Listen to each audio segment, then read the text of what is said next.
It's Tuesday, so that means it's time for another top 10 video. This time my patrons voted and they decided give me your top 10 RPGs that are not Dungeons & Dragons or Pathfinder. Well, for me it's actually more of a top 8 because I didn't really have 10 that fit the bill in my opinion. So if you want to see what those are and the ground rules regarding them, stay tuned. Oh god, we got a whole bunch of them right here. What's going on, folks? Ted from Nerd Immersion here, and let's talk about this list and how I kind of broke it down. So obviously it had to be an RPG. That was the main factor.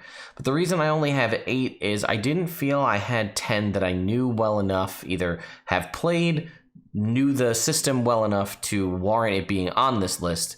So I said, let's just keep it to 8 rather than making up 2 that I can't really speak towards.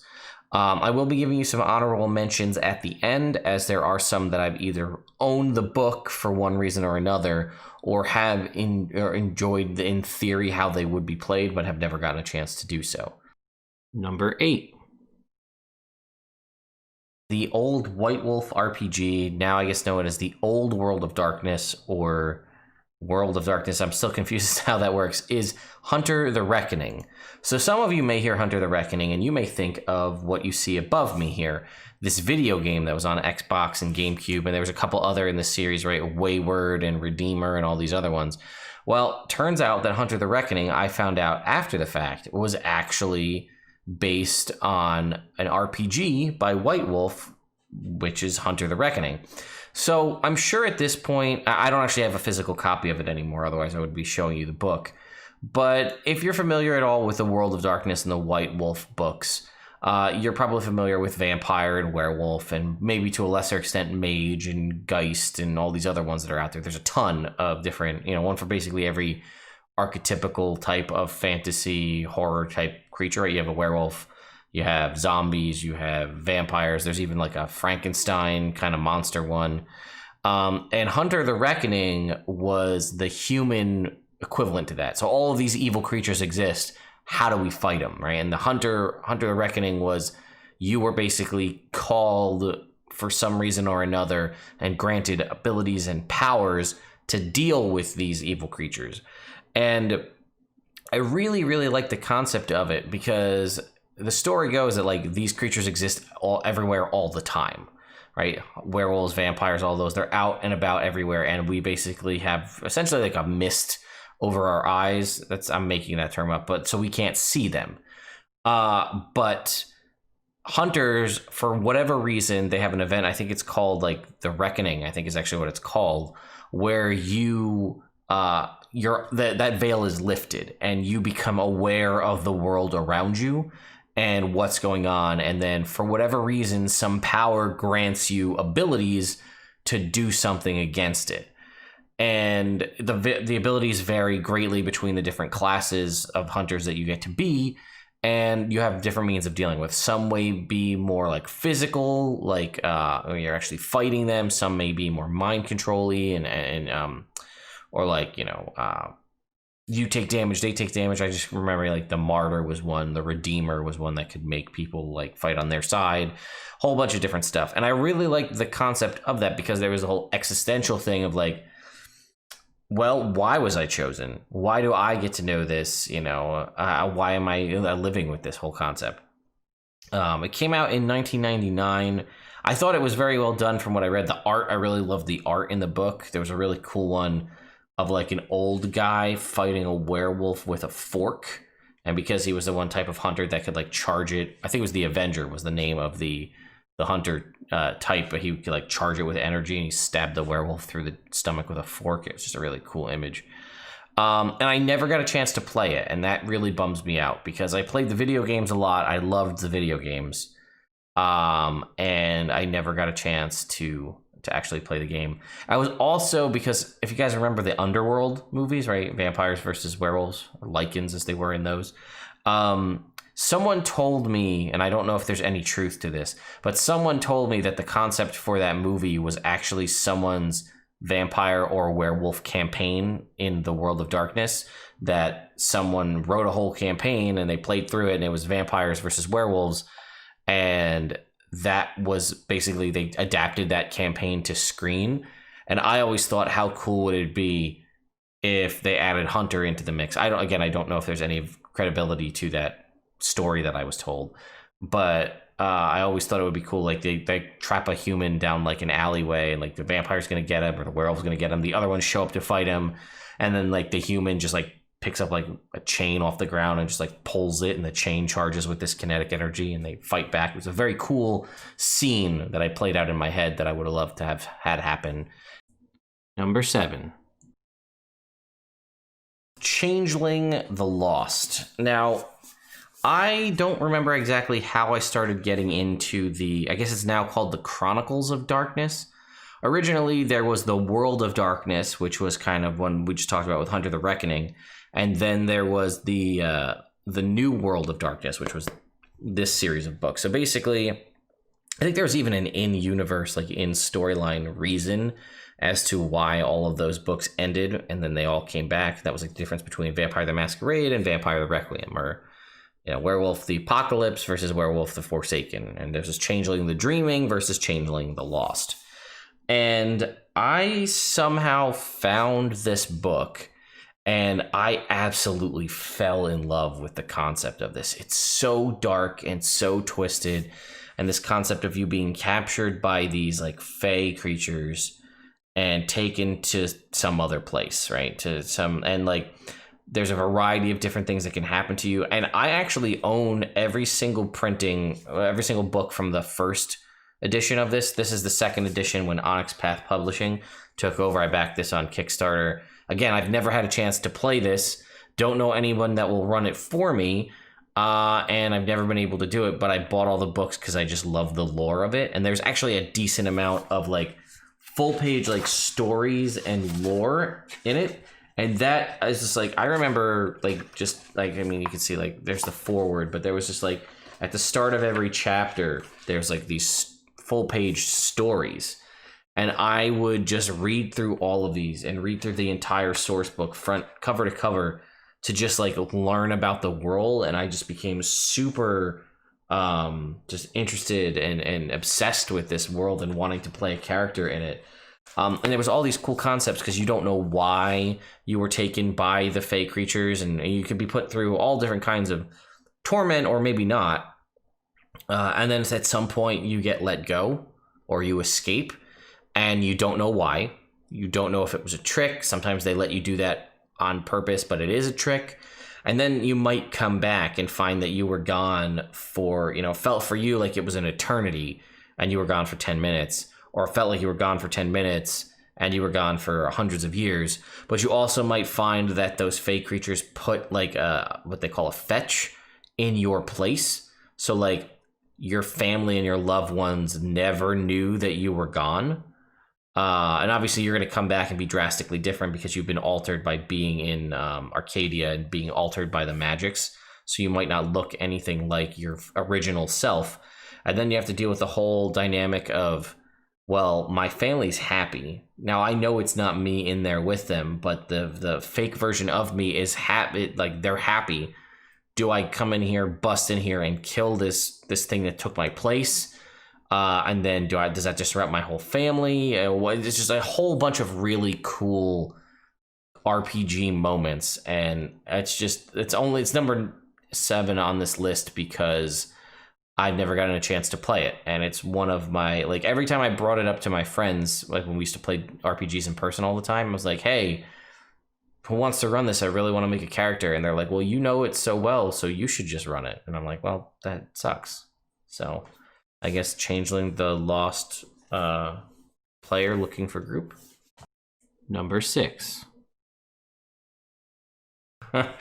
Number 6 is, oh boy, when I say the name, you're either going to know it and think, oh my god, I totally get that, or you're going to think that I'm crazy. And that is Big Motherfucking Crab Truckers. That is number 6.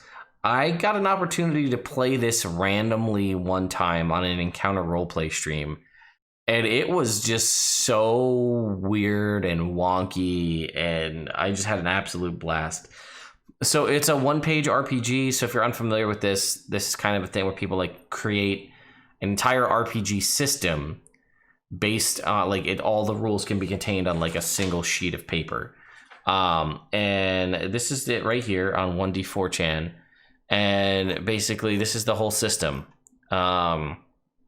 Yeah, so you're a bunch of 300-pound giant crab truckers, and you're trying to drive shit across the desert to please the motherfucking crab goddess. And it's just has to do with a lot of just nonsense. And there's basically not a ton of rules. Like basically there are a couple of different like positions in the truck. It uses D8s. There's a driver, a fighter, and a lifter, and then maybe something else. And basically you get to choose a couple of abilities, and it's basically just a narrative story, and you just, how am I going to do this? And you play through it. And it's too funny, right? I really, really liked it. I'm sure it exists somewhere on the internet. You could probably find that game. But yeah, if you haven't checked it out or heard of it, read the one-page description. It's pretty funny. Number 5. I got to be truthful about it. And it's My Little Pony Tales of Equestria. So, for those of you, I'm not going to go into the history of My Little Pony and Friendship is Magic and all the nonsense behind that, because, I was a big fan of the cartoon series. I'm a big fan of animation, and I liked the way it got to be a very Disney afternoon kind of vibe from that show. And they released an RPG. And I think I remember someone trying to adapt 5th edition Dungeons and Dragons to be My Little Pony. And this group, I guess it's River Horse Studio and Hasbro, so another company owned, that also owns Dungeons and Dragons, put out this book called Tales of Equestria. And it is a D20 system. It operates very similar in a lot of ways to Dungeons and Dragons in the way things are handled, as far as like dice and rolling and mechanics. And what's interesting, one, the system's pretty interesting. So you start basically, the way you improve your abilities is your die improves. So like if you're starting off with something, you have a D4 as your die. And then if you get better at it, then it becomes a D6, and then ultimately up to a D20 makes it the best. So like you roll, and that's how you resolve problems. And right in it's My Little Pony theme, so you're not obviously going to be dying or killing people, because that's not how it is. And it offers a lot of character variability, which I like, because it's just like you choose your type of pony, and then you decide like, what's my special talent and what am I good at, and what element do I represent, and you just kind of figure all that stuff out. And it's very kind of loosey goosey on character, like what are you good at? Like, oh, I got magic, and it's teleportation magic, and then it's like, okay, well, here's some stuff on how you could use teleportation and how you could help it out. And actually, I'll say, it was a very well developed RPG. Like right at the start, like this is the source book, and like they had a box set with an adventure. It came with dice. It came with a screen, a bunch of different tear out character sheets. They had these little like token things. They had these dice sets. So it's a die tin with a set of dice, and they're different. One's sparkly, one's standard, and one's kind of transparent. But what's interesting is that each die tin came with the 7 set of dice. But each one also came with a mini adventure packed into like a one-shot adventure in each container. Then there's like a bestiary and stuff. And I just thought it was really well done. They had, the character sheet is fairly simple. Like this is the mechanical stuff, and this is just for you to draw your character. And one thing they had that I really liked was this, which is this die chart. So basically, if you don't have dice, and they're like, say this is the D8 chart, and they're like, okay, go ahead and roll a D8, and you don't have it, you just close your eyes and you point to a number, and I picked a 1, right? So I just thought that was really interesting for people if they want to play and they don't have access to the dice. They also did the old school D&D side of things, where each die in their die set is a color, right? So if you're like, roll a D4, and they're like, which one? You're like, I'll roll the red one, right? Or a D6 is roll the green one. But the reason that this is on this list is, if you guys know that I'm friends and fans of the Venture Maidens and Celeste and everybody there. And the reason that this one is on my list is because that's actually like one of my first memories of having met the Venture Maidens and Celeste and Brittany specifically, was we randomly met like at Gen Con, through like some tweets. And I was like, hey, you guys want to, like, what are we going to do? What are you guys up to today? And we just decided to hang out. And we went to a bar in one of the hotels and just got like ordered some bar food and some beers. And I was like, hey, I'll run a game for you guys. What do you want to play? And for some reason, we decided, we landed on My Little Pony Tales of Equestria as the game. So I ran kind of an intro scenario that's in the core rulebook for them. And like, that was the first time I'd actually sat down and played with people in a long time that like took role playing seriously. And it's funny to say that when we're talking about pretending to be, pastel colored ponies. But it's just like a really fun Gen Con memory that I have. And without this book, I don't know if it would have been the same. Number 4. Teenage Mutant Ninja Turtles and Other Strangeness. If you haven't been able to tell by like the display shelves and things behind me, I'm a big Ninja Turtle fan, right? You can see the turtle blimp, turtle van right here. There's a TCRI mutagen canister, the Technodrome, and these two display shelves behind me are just full of all my Ninja Turtle toys that I've collected over the years. So, fun fact, I learned about this from an essay one of my friends wrote in high school. We had to do that, like, who would you want to have dinner with? And the friend wrote that he wanted to have dinner with Kevin Eastman, one of the co-creators of the Teenage Mutant Ninja Turtles. And the professor, or the teacher rather, he was a big RPG nut, and he wrote on my friend's like paper, like, I really liked your essay. Did you ever play the Teenage Mutant Ninja Turtles RPG that came out in the 80s? And then I was like, what? So I went and found this, and one of the first things I ever purchased by myself on eBay was the entire collection of every single book in the Teenage Mutant Ninja Turtles and Other Strangeness RPG. So, one, I love it because it's all black and white, and the art is all it's all like the Ninja Turtle comic art. So basically what it is you make a mutant animal character. And again, this is very much more Teenage Mutant Ninja Turtles the comic rather than Teenage Mutant Ninja Turtles the cartoon.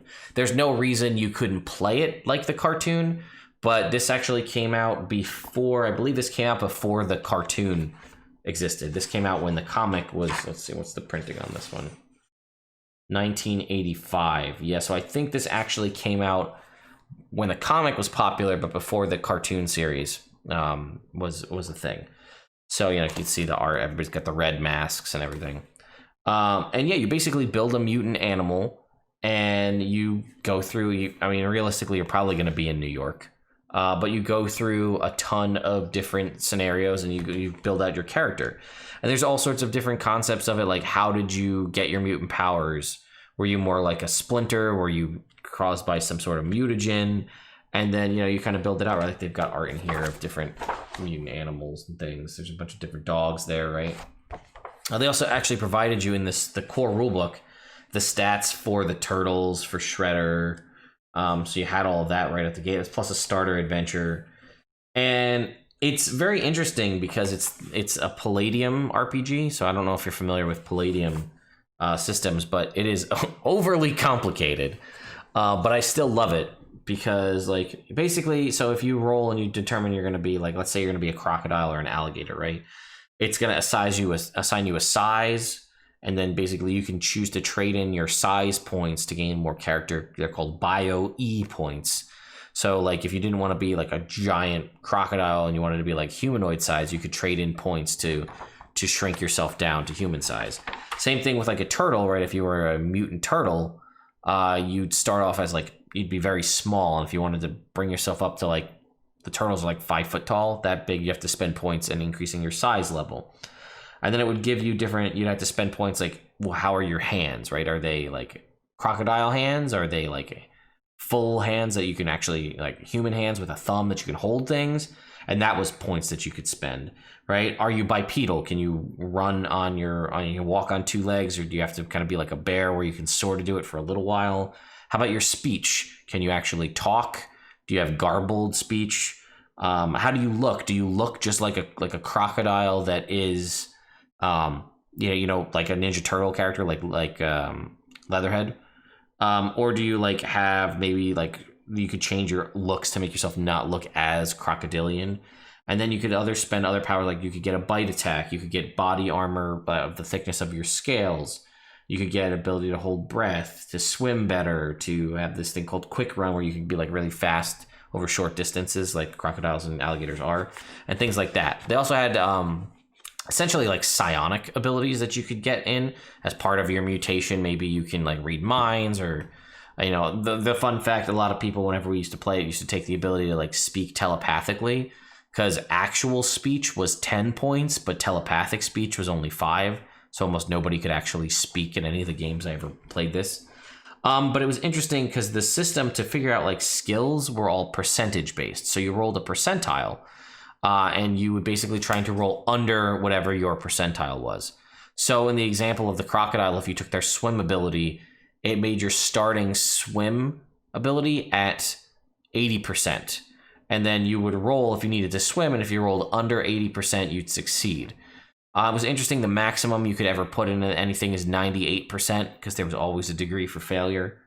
But it just got, the character creation got wonky, because you could be like, all right, I'm going to have, I have points and put a point in, I was a bodybuilder, and then that gives me points in athlete. But then if I'm an athlete, that compounds my ability to climb. And you could really go nuts and build out a crazy character. And actually later on in the 2000s, they released this book called After the Bomb, which After the Bomb is basically the spiritual successor to Teenage Mutant Ninja Turtles and Other Strangeness. Because December, this is a first printing, December 2001. You can even see like the art is kind of the same for the mutant animals. It's fun fact, After the Bomb was a campaign setting for this book, which was basically like a nuclear winter happens and most of humans are gone. It's mostly populated by mutant animals. And they actually just took that and made it its own RPG separate from that. But there are allusions to the Ninja Turtles and things inside here, but this is obviously more futuristic. There's actually a one-shot on the channel here. I'll put a link in the description for it if you want to see where I ran it for some of my typical D&D group. It was a pretty good time. It's wonky. It's a Palladium game, but I have a big love for it, stemmed from my love of Ninja Turtles. Number 3. Glitter Hearts. Glitter Hearts is a Powered by the Apocalypse hack for all of your fun magical girl transformation RPGs. If I go over here, you can see my good friend Greg actually put this together, and you can go and pick it up. You can get it in hardcover or soft cover. It's fun. Look at that. You can even see some RPG gameplay of it with me on my channel here, where we did some playthrough. And there's actually a third game that I haven't uploaded, the final lost episode that I need to update. But I have a Q&A with Greg and some of my friends here. And it's just, I've never played, so this is the reason, one, it's part on this list is because I actually got a chance to play it.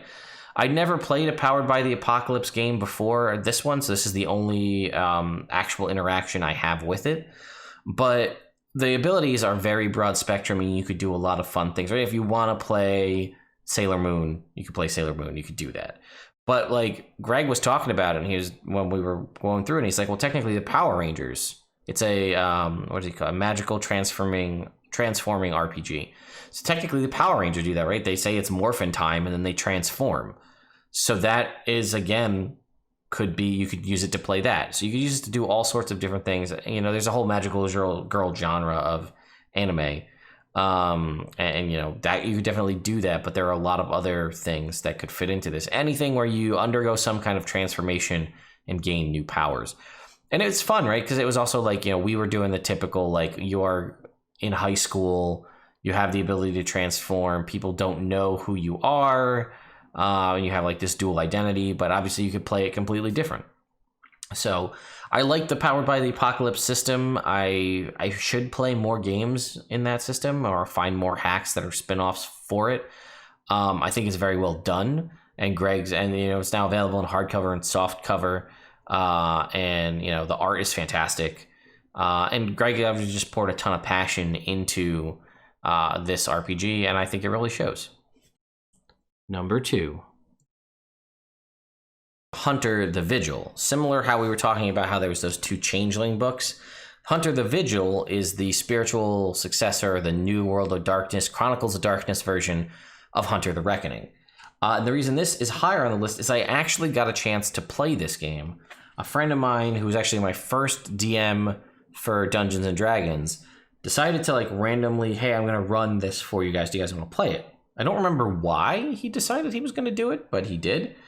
And the setting, he made this like gritty mining town called like Ash Falls, where like it was always rain. It always looks like it was snowing, but it was actually just ash from the mines. So, like people used to wear used to carry umbrellas and stuff everywhere, just to deal with like the ashes that were outside. And I think he actually ran the first game was just straight World of Darkness. We didn't have any powers of any kind. We were just people in a town. And then eventually it rolled into a Hunter the Vigil game where some of us were proven to have abilities. And part of the reason I like this, because it's definitely more fitting with the new World of Darkness mentality, whereas the old World of Darkness Hunter, right, you had straight up like magic powers. And this, it's rare, so you basically choose a faction of some kind, and that kind of dictates what you have and what you don't have. I even have like some character sheets from when we played. This is actually my character here. But like you might just be part of like an organization, kind of like a national treasure type. Where is it? It is Hunter Organizations, page 100. Like some of them are just like people who are trying to gather information. So you don't actually get any powers, right? Like there's the Ashwood Abbey. I think these were the kind of like the folks who were sort of just like information gatherers, but they didn't give you any specific abilities, right? You just, that was the group you were a part of. Then there's, you see, this is the Long Night. Then there's the Loyals of Network Zero, which is kind of like a group that was sort of trying to document things like internet folks. There's Null Mysterious, which are like doctors and people like that. There's the Union, which are just like regular people. There's Dante from Devil May Cry. I mean, there's Ascended one. There's all these different groups. So the one that I played was the Lucifuge, which was like that whole concept of like the seventh son of the seventh son scenario. So you were my character was basically, there's like your benefactor is the Lucifuge, this like this high level like woman who is kind of oversees everything, and basically your powers were demonic in nature, and you were basically using them to shut down these other monsters and things in the world. So like my character, I got to use one of his abilities like one time, but he had like the Ghost Rider penance stare, where he could like stare into somebody's eyes and make them see all the hatred and evil things they'd done reflect back on them like tenfold. And he also had the ability to summon Hellfire, which was really cool. And he could summon like red Hellfire, which was powerful and fine, or he could summon like white hot Hellfire, which actually burned him, like started burning him alive, but it would do more damage. And it was really fun. And my good friend Sean, who you've seen all of my Tuesday night games, he was basically from the church, and he had like, it's like an archangel benefactor, like Michael the archangel, so he had like Smitey style abilities, and it was all gonna culminate eventually to us having like a showdown of like good versus evil, but we're also doing things for the greater good. And unfortunately, like many RPG campaigns, it just fell apart and we never got to do that, and that was a bummer, but I still have very fond memories for it. So again, somebody wants to run a Hunter the Vigil game, I have a character. Number 1. So before I jump into my number 1, I wanted to do a couple of honorable mentions. So I do have several other RPGs in the other room, some of which I've read through, some of which I haven't. I have, I think, Shadowrun 3rd edition in there. I made a character for that and never went anywhere. I have the Serenity RPG. I really love Firefly and Serenity. I've just owned the book. I never played it. I own Vampire and Werewolf and many of the other ones because I wanted to own the entire library of the Chronicles of Darkness in case anyone ever wanted to run a game for me. I'd have all the books so they could have all the materials that they needed. I also have All Flesh Must Be Eaten and Terror Primate. One's like kind of a Planet of the Apes one. One's a Zombie Apocalypse one. Never got a chance to play either of those. I have the Princess Bride role-playing game. I have Open Legends, which is, the kind of, it was a generic system that you could pretty much play anything. And I actually got to play a couple of sessions with that, with the guy who actually created Open Legends. And it just didn't really stick with me enough to really want to keep playing and put it on this list. And there's obviously, I've stated there's a bunch that I would love to play in. And then there's a couple that I'm still like, I want to play that I haven't had the opportunity. I have played Dungeon Crawl Classics once. I had a good time, but I don't know if it's really for me. And then the two that I'm looking for more than anything is something that really replicates Harry Potter well, and something that replicates like the Percy Jackson series really well. Those would be RPGs that I'm sure Powered by the Apocalypse could do it, but if there's like a hack that already exists or something like that, I know there's like a Kids on Bikes hack called Kids of Brooms, so like maybe that would be it. But those are two systems that I would really like to either one, play in, or two, run games in. I think I'd have a lot of fun with that. So please let me know in the comments. So, number 1 is Buffy the Vampire Slayer, the RPG, but to a lesser extent also Angel, the RPG, and to a lesser extent than that, Army of Darkness, the RPG. These 3 books are pretty much completely interchangeable as far as when it comes to rules. They use a system called the Cinematic Uni System. So this was produced by Eden Studios, who I think is out of business now. And I know these books are pretty much out of print. So this book, I when I was in high school, I got really, and so I remember like it was around season 6 of Buffy was coming out when I was in high school, and I watched the premiere of season 6, knowing nothing that happened from the first 5 seasons, and that got me steeped in Buffy the Vampire Slayer, and I absolutely love this show. This is like a large part of my high school, of my time in high school was devoted to watching and catching up on those 5 seasons. I introduced every single one of my close friends to Buffy the Vampire Slayer. We are all huge fans of it now, and that I'm going to take credit for that. But I just love the show. I love the writing was very witty and fun. I liked watching the characters and even the show transition over time. I'm really bummed that I didn't watch it when I was in like 6th and 7th grade when it first came out, and watched it as it was happening. I really missed out on that. So I just really loved the concept, and I found out that this was going to be a thing. So I ordered these books on eBay or online or somewhere, and I just started getting, I don't even remember how I did it, because I was a kid in high school, I didn't have a credit card, and somehow I managed to get these books.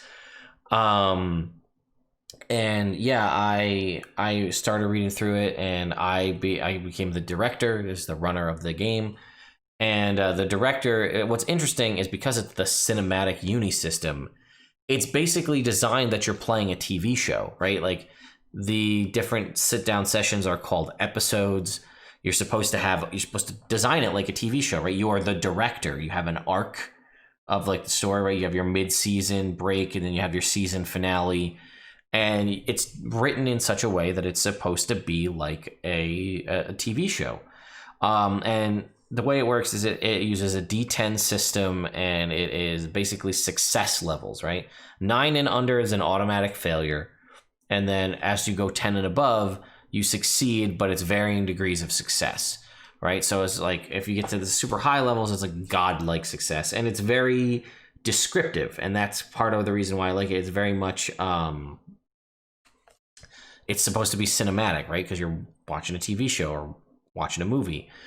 So there's a system called drama points that you can do, where are basically given to characters to let them do things that are dramatic, right? So like, obviously if I told you like the success levels go up every 10, right? Not, or however often, one of the drama point usage you could use, oh, here it is. 9 and 10 is adequate. 11 to 12 is decent. 13 to 14 is good. And then it goes all the way up to like 24 to 26 is mind boggling. 27 to 29 is outrageous. And 33 to 35 is godlike. Well, one of the drama point usages you could do is use a drama point to add 10 to a roll. And you can tell based on that system, 10 is a huge swing. But when you really need to do something cool and dramatic or have something work, it was a system to allow you to do that. And then it had all sorts of different options for building out your character. You could take flaws to get yourself points back, but that could be, how does your flaw factor in? It had all the stats for all of the all of the different characters from the show, which was cool. So if you wanted to try to model yourself after a character from the show, you could do that. And it was also interesting to see like how they had it's not like spelled out here in it, but in a couple spots they talk about like the differences between the characters from the different seasons, right? So like in season 1, Buffy is very different than she is in season 7. And it's funny, there was even a core rule book revised, which I never actually got my hands on, which I was bummed about because I really wanted to see like the updates they added. Obviously, the errata got added in, and they tweaked some stuff. Like I think Buffy stats were up to date through like the 7th season. And yeah, it just had it was a very simplistic system. It was easy to learn. For a lot of my friends, it was the first RPG they really liked, where they had like a good developed character, and we played it. Like I ran this game, this Buffy the Vampire Slayer campaign, for 7 years. So it was basically a 7-season TV show, but it was really more like a 3-season TV show, and then sporadic, one-off episodes after that. But basically, every Friday night in high school, I'd get out of work, I'd get out of school, I'd come rush home, I'd clean my entire house, and then my friends would come over at 6 o'clock every Friday night. We'd play Buffy the Vampire Slayer and watch TV and play video games till we got tired and fell asleep. I'd wake up in the morning, and then everybody'd go on their separate ways. But like that is one of my favorite memories from high school, is playing this game. The system still holds up. I ran a one-shot of it not that long ago. They came out with Angel several years later. Angel basically uses the exact same system in every way, except you can set up your own investigation group, like Angel Investigations. And then similarly later on, they also came out with Army of Darkness, which is, again, they're all interchangeable, which is nice too, because they have, I also like the way the books are written. They're kind of campy and fun, the way they kind of call people out on different things. But like the different abilities that you could get, there's even stats for the characters from Army of Darkness in here. But like the different abilities and traits you could gather, they're all interchangeable between the 3 books. So like if you have something from this book, like you want a chainsaw hand, but you're playing Buffy, like the rules would work. I also liked it because it gave you the abilities to do different things, right? Like you could, it had different ways for dealing with different types of damage, but it also had stuff that like they don't have in D&D. Obviously, it's similar in other RPGs, or they don't have it in 5th edition anyway, but like if I wanted to aim, there's benefits for that. If I wanted to do a shot in the brain and try to break somebody's neck, or, do all sorts of different things, like they had specific rules for how to do it. And I liked it too, because you could get multiple actions in a turn, but you had to choose whether you wanted to use them for defense or offense. And like if you had 5 actions, you could say I want to do 2 attacks and save 3 for defense. And maybe the enemies don't have 3 attacks, but like you were ready to block those. And again, they're just such a huge part of my childhood. So I guess my top 10 list is really just, a lot of them are affected by how they have impacted me in my life. So I realize this video is pretty long, but I just wanted to cover it and explain why I like these RPGs. And I could have just been like, I like this, and it's a 2-minute per each one of these, but I really wanted to give you the background because this is Nerd Immersion. You know that I ramble. That's how it goes. So thank you all so much for watching. I thank you again to my patrons on Patreon for continuing to support the channel. Speaking of, there are links in the description if you'd like to join the Patreon. And one of the base level things you get from all tiers is the ability to vote on what the top 10 videos are going to be. So every week, or just about every week, I will post a poll that says, here's what was kind of culled from the list. What do you want me to do a top 10 on? And then I let you guys decide. So if you want to be able to help impact the future of top 10 content, and to a lesser degree, other content on the channel, Patreon's a good way to help do that. And then again, thank you again to everyone who subscribed recently. We blew past 40,000 subscribers, which is just nutty to think about. My goal was to hit 50,000 by my birthday on July 12th. I don't know if it's going to happen, but I'd love if it would. And the only way you can help me make that number and make that birthday dream come true is to subscribe to the channel. But if you don't want to, totally get it. Also, once again, to folks who are asking, there's a link in the description to my P.O. box and to my Amazon wishlist if you are so inclined. But that's just wild concept to me. I can't even fathom that. Anyway, thank you all so much for watching, and I'll see you next time.